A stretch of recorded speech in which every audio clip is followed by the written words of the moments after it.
Hello guys! So ayan no, kain po tayo. Ito po ang ating ulam, paksiw na tilapia at saka bigay ni Kumari na ginataang langka na may hipon. At syempre guys, meron tayong sausawan dito yan.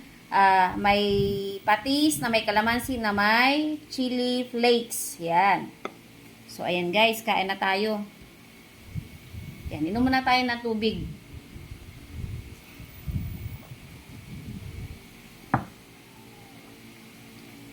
Yan, tikman natin yung gulay ni Kumari.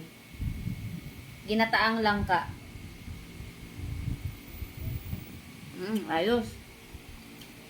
Shout out sa'yo, Mare. Salamat sa bigay mong ginataang langka. Masarap.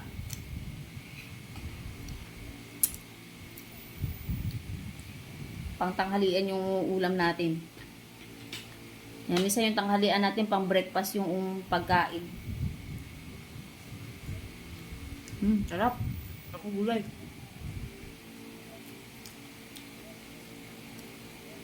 Yan, hipon.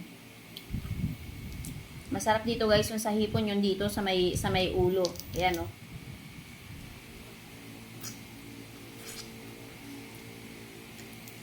Siyempre sisimutin natin yan guys.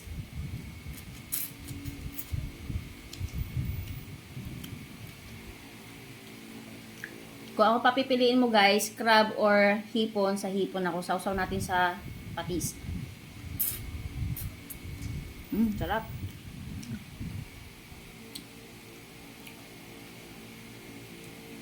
Ayan, balatan natin guys.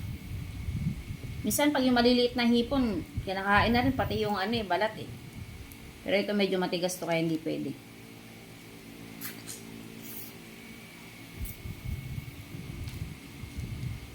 Sausaw natin sa patis.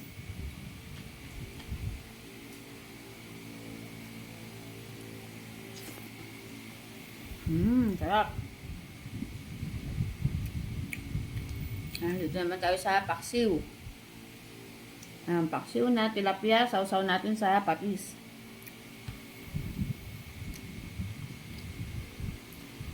Sarap guys. Yan. Eggplant. Sausaw natin sa patis yan guys. Sarap. Sibuyas guys oh. So ayan lamang guys no. Tapusin ko lamang po itong ating pagkain yan. Thank you for watching and bye bye!